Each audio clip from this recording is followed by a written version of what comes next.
Welcome back again students. आज हम study करने वाले हैं गुड्स के बारे में।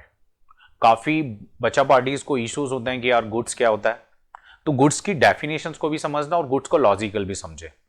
कोई भी बिजनेस होता है, फॉर एग्जांपल हम मान रहे हैं कि XYZ बिजनेस है, या हम इस स्टोर का नाम रख लेते हैं XYZ फर्नीचर हाउस। अब ये जो XYZ फर्नीचर हाउस है, ये फर्नीचर को परचेज क्यों करेगा? मेरा क्वेश्चन आपसे है कि XYZ जो है वो फर्नीचर को परचेज क्यों करेगा? तो XYZ स्टोर जो है या XYZ फर्नीचर हाउस है, वो फर्नीचर को इसलिए परचेज कर रहा है क्योंकि उसका ऑब्जेक्ट जो है वो फर्नीचर को रीसेल करना है, फर्नीचर को बेचना है। यानी ये जो भी फर्नीचर, जो भी मान लो इसने टेबल परचेज करी, तो एक फर्नीचर स्टोर टेबल क्यों परचेज करता है? एक फर्नीचर स्टोर टेबल इसलिए परचेज करता है क्योंकि उसका ऑब्जेक्ट उसको बेचना है। इसने सोफा सेट परचेज किए XYZ ने, तो सोफा सेट ये क्यों परचेज करता है? सोफा सेट ये इसलिए परचेज करता है क्योंकि इसका ऑब्जेक्ट क्या है? उसको बेचना है। XYZ ने डबल बेड परचेज किए और यह फर्नीचर हाउस है, और डबल बेड वो इसलिए परचेज कर रहा है क्योंकि उसका ऑब्जेक्ट इनको डबल बेड को सोल्ड करना है, रीसेल करना है। तो अब आपको क्लियर हुआ होगा कि किसी भी ऑब्जेक्ट को आप इसलिए परचेज कर रहे हैं कि वो आपको उसको रीसेल करना है, तो आपके लिए गुड्स होगा। एक इलेक्ट्रॉनिक का बिजनेसमैन, फॉर एग्जाम्पल रख लेते हैं यहां पर एक इलेक्ट्रॉनिक स्टोर है, ये हम इसका नाम रख लेते हैं ABC electronic store. ABC electronic store air conditioner क्यों परचेज कर रहा है? क्योंकि उसका ऑब्जेक्ट इसको रीसेल करना है। देखो, आप इलेक्ट्रॉनिक स्टोर वाला एयर कंडीशनर क्यों परचेज करेगा? क्योंकि उसका ऑब्जेक्ट रीसेल करना है, रखना नहीं चाहता, रीसेल करना चाहता है। खुद यूज नहीं करना चाहता, रीसेल करना चाहता है। ये हमारे लिए होगा गुड्स। अब आप सोच रहे होंगे अगर सर रख ले तो, सपोज करो एक इलेक्ट्रॉनिक का बिजनेसमैन ने 5 एयर कंडीशनर परचेज करें, जिसमें से 4 को उसका बेचने का ऑब्जेक्ट था, रीसेल करने का उसका ऑब्जेक्ट है, जबकि 1 जो है वो अपने बिजनेस में यहां लगाना चाहता है। अब एक जो लगाना चाहता है, एक एयर कंडीशनर जो वो रखना चाहता है बिजनेस के अंदर, और बाकी 4 का जो ऑब्जेक्ट था वो क्या था? रीसेल करना था। तो जिनका ऑब्जेक्ट रीसेल करना था वो तो होगी इसके लिए गुड्स, और जो ऑब्जेक्ट इसका रखना था कि इसको मैं रखना चाहता हूं, यूज करना चाहता हूं बिजनेस के लिए, ये इसके लिए होगी एसेट्स। तो आपको इस कंसेप्ट से क्लियर भी हुआ होगा कि एक इलेक्ट्रॉनिक के बिजनेसमैन ने एयर कंडीशनर 5 एयर कंडीशनर खरीदे, उस 5 एयर कंडीशनर में 4 एयर कंडीशनर उसका बेचने का ऑब्जेक्ट था, बेचना चाहता था वो, और एक एयर कंडीशनर रखना चाहता था। जो रखना चाहता था वो उसके लिए एसेट्स है, और जो 4 वो बेचना चाहता था इसलिए खरीदा, बेचना है, गुड्स होगा। एक फर्नीचर स्टोर है, उसने 10 डबल बेड परचेज किए, 10 के 10 उसका बेचने का ऑब्जेक्ट था, वो उसके लिए गुड्स है। एक फर्नीचर हाउस ने 5 टेबल परचेज करी, जिसमें 4 बेचने का उसका ऑब्जेक्ट था और सिंगल 1 एक टेबल उसने रखने के लिए खरीदी। तो जो उसने परचेज इसलिए की है कि उसको बेचना है, गुड्स।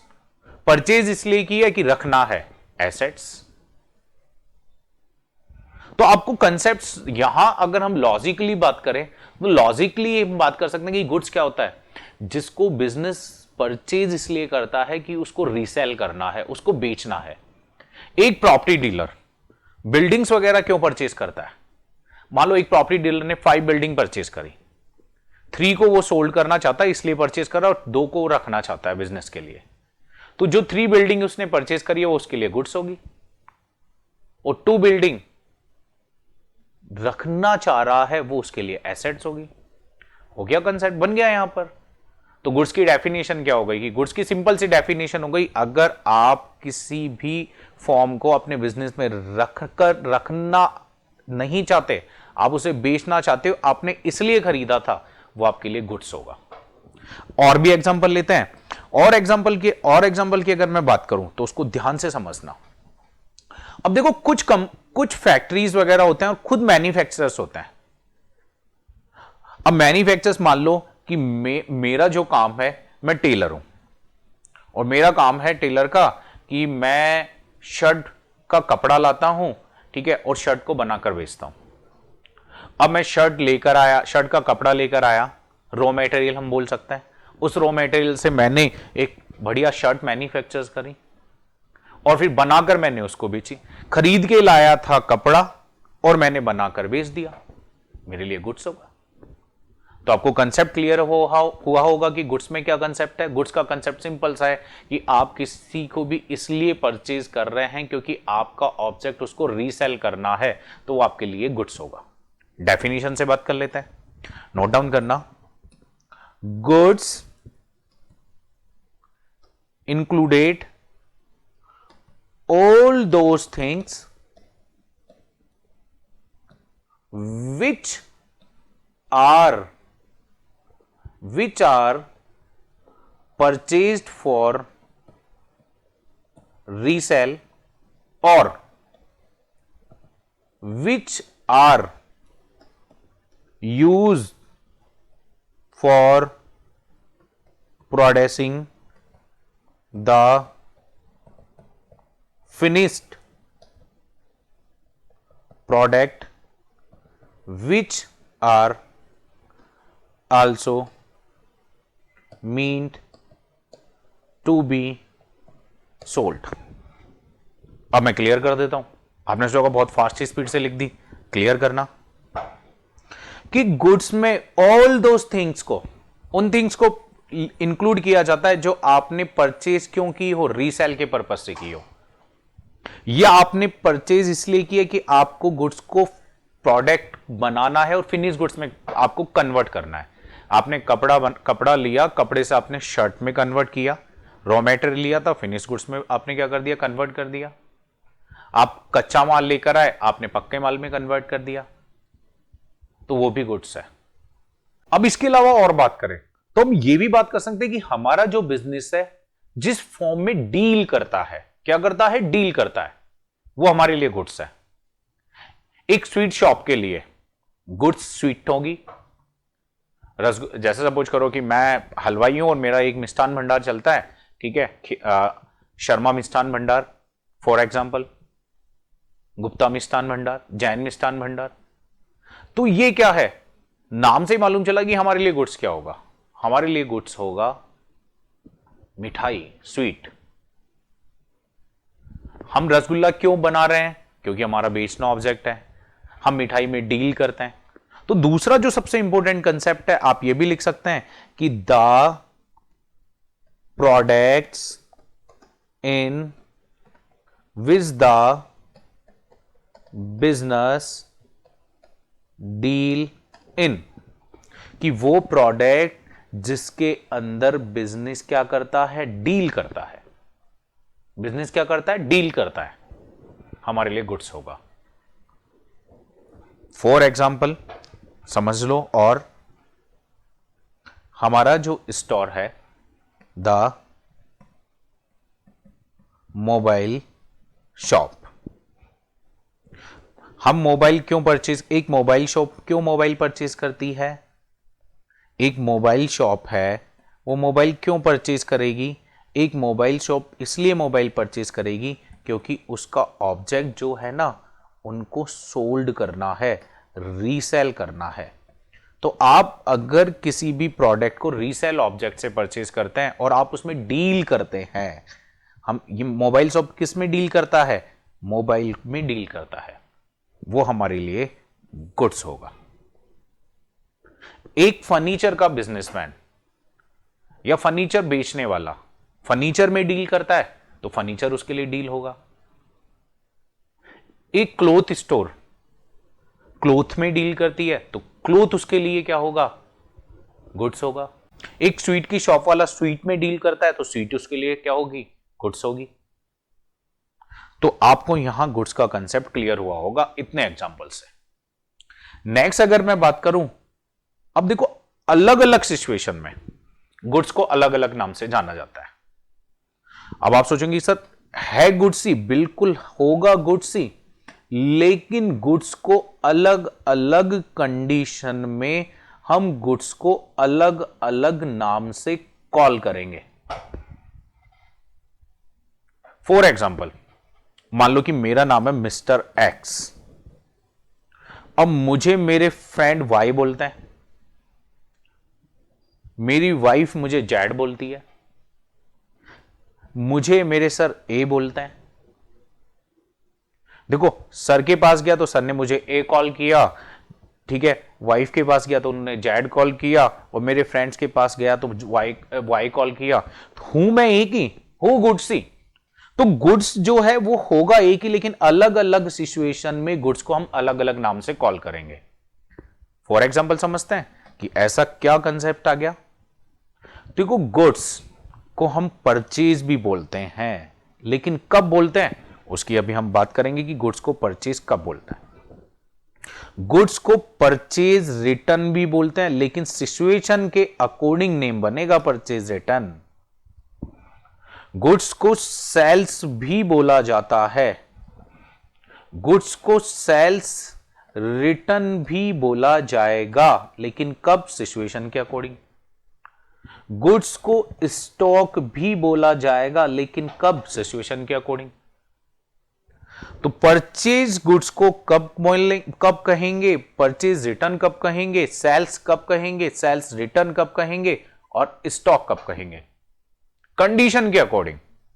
होंगे गुड्स ही, परचेज भी गुड्स होता है, परचेज रिटर्न भी गुड्स होगा, सेल्स भी गुड्स होगा, सेल्स रिटर्न भी गुड्स होगा, स्टॉक भी गुड्स होगा, लेकिन सिचुएशन के अकॉर्डिंग इनके नाम, इनके नेम अलग अलग हम यूज करेंगे। यही तो बेसिक अकाउंटिंग टर्म्स है, टर्म्स में हम सीख क्या रहे हैं, यही तो हम मालूम करना चाहते हैं कि क्या होगा। सिचुएशन के अकॉर्डिंग नाम है गुड्स का। फॉर एग्जाम्पल समझते हैं, हमारा जो बिजनेसमैन, हमारा जो बिजनेस है, हम फॉर एग्जाम्पल मान लेते हैं कि फर्नीचर में डील करते हैं। किस में डील करते हैं, फर्नीचर में डील करते हैं। तो फर्नीचर हमारे लिए क्या हो गया, गुड्स हो गया। अब हमारे बिजनेस ने फर्नीचर खरीदा, हमारे बिजनेस ने क्या खरीदा, फर्नीचर खरीदा, फर्नीचर बॉट किया, खरीदा। हम इसको बोल सकते हैं गुड्स बॉट किया। हमारे बिजनेस ने बॉट यानी खरीदा है यहां पर फर्नीचर। तो इस सिचुएशन में देखो, इस सिचुएशन में खरीदते टाइम पर गुड्स को हम परचेज कॉल करेंगे। गुड्स को क्या कॉल करेंगे, परचेज कॉल करेंगे। खरीद रहे हैं हम, गुड्स खरीद रहे हैं तो हम उसको गुड्स तो बोलेंगे, लेकिन उसको बेसिक अकाउंटिंग टर्म्स में हम यूज करेंगे परचेज है। ये क्या है, परचेज है। एक फर्नीचर वाले ने 10 सोफा सेट परचेज किए, मान लो एक सोफा सेट 1000 का था और 10 किए, तो 10,000 परचेज कर लिया हमने, 10,000 के गुड्स परचेज कर लिए, तो हम परचेज वर्ड यूज करेंगे। परचेज किया है 10,000 रुपीज का।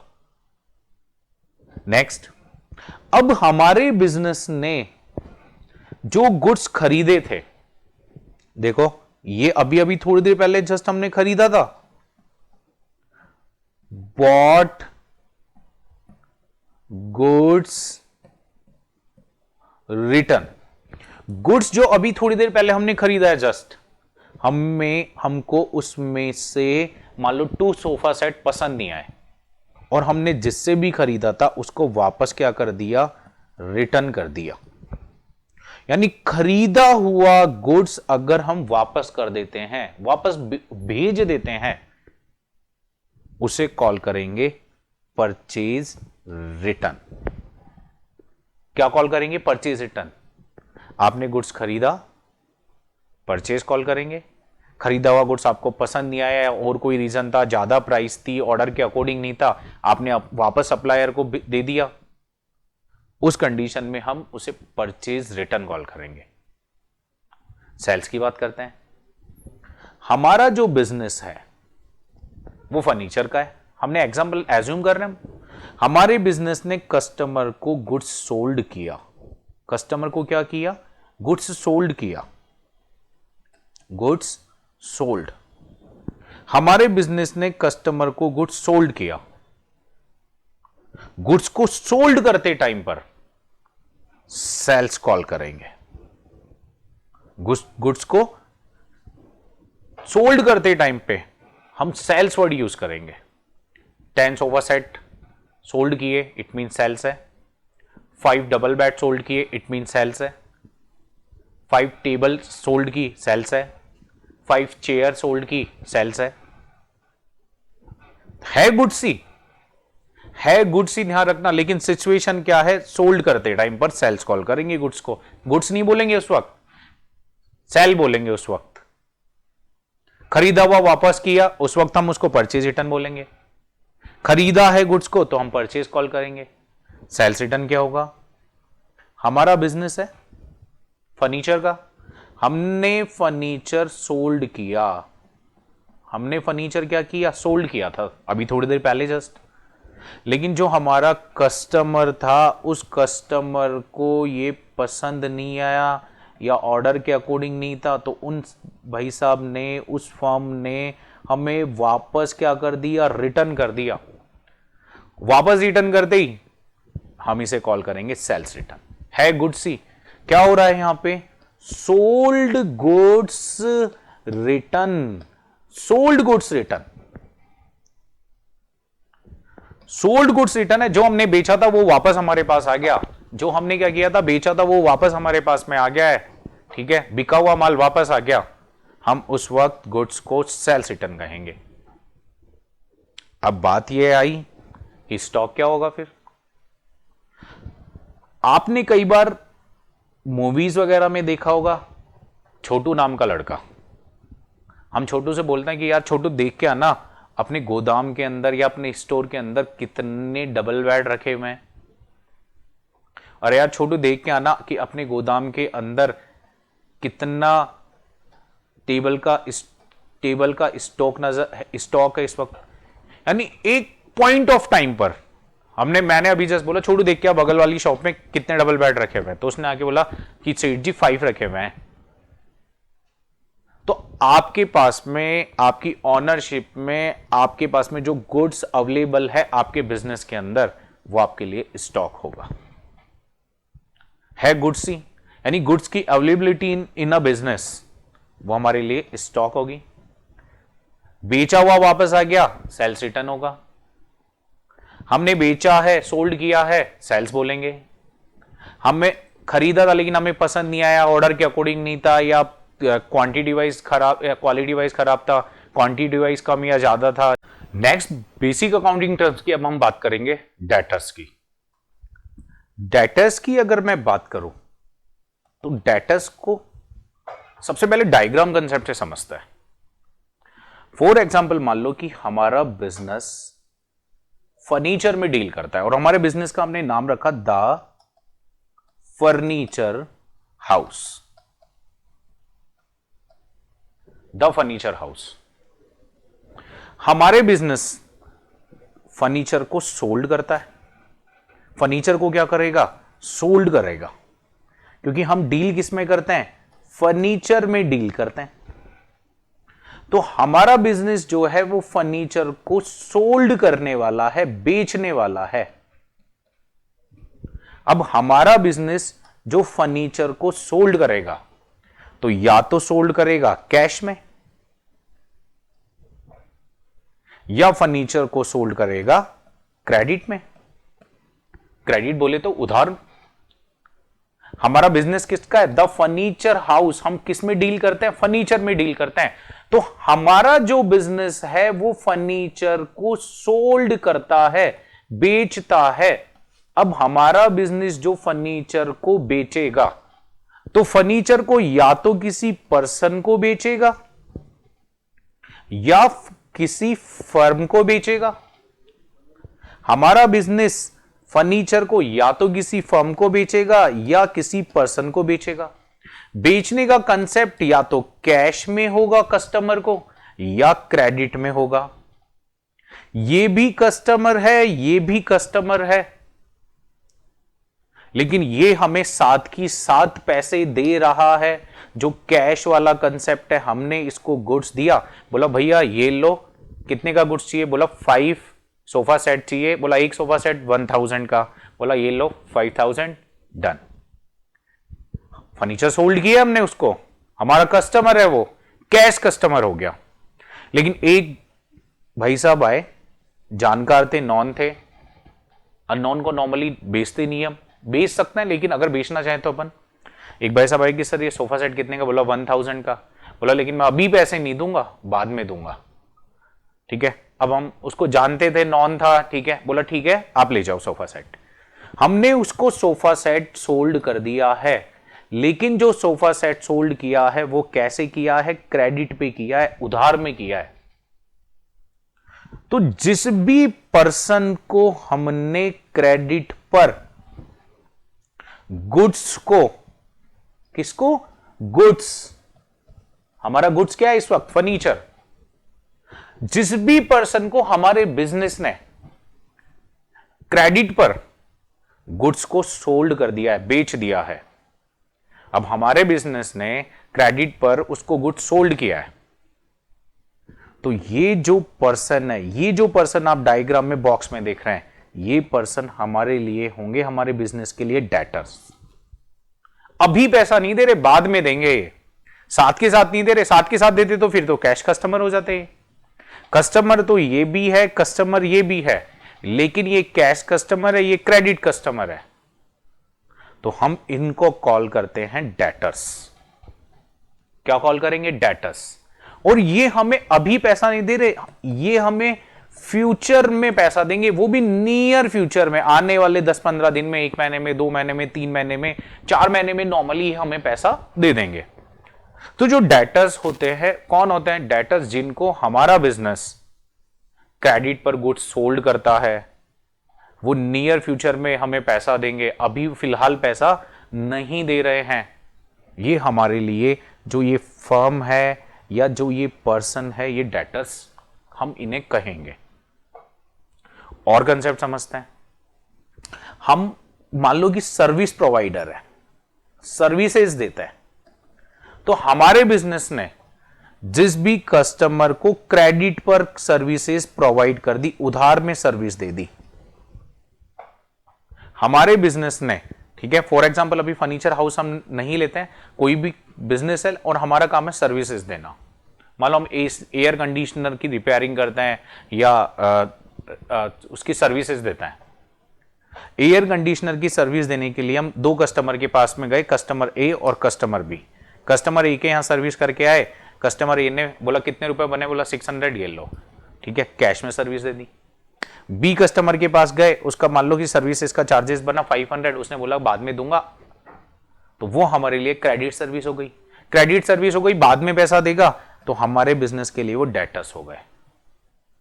ठीक है, और नियर फ्यूचर में वो हमें पेमेंट करेंगे और डेटर्स नियर फ्यूचर में हमें पैसा मिल जाएगा। ये हमारी एसेट्स होती है, और एसेट्स भी कौन सी होगी, करंट एसेट्स। करंट एसेट्स क्यों होगी, क्योंकि नियर फ्यूचर में हमें पैसा मिल जाएगा, इसलिए करंट यानी तुरंत कैश में कन्वर्ट हो जाएगी। आने वाले 10-15 दिन में, 1 महीने में, 2 महीने में, 3 महीने में, जल्द से जल्द इसको हम क्या कर लेंगे, कैश में कन्वर्ट कर लेंगे इन बंदों को, ए जो बी पर्सन है। तो आपको कंसेप्ट समझ में आएगा। सिंपल सा कंसेप्ट है कि हमारा जो बिजनेस है, किसी कस्टमर को, ठीक है, या किसी पर्सन को या किसी फर्म को क्रेडिट पर सर्विस दे रहा है, या उसको क्रेडिट पे गुड्स सोल्ड किया है, जो हमें फ्यूचर में पैसा देगा, हमारे बिजनेस के लिए डेटर्स होंगे। डेफिनेशन से क्लियर कर लेते हैं।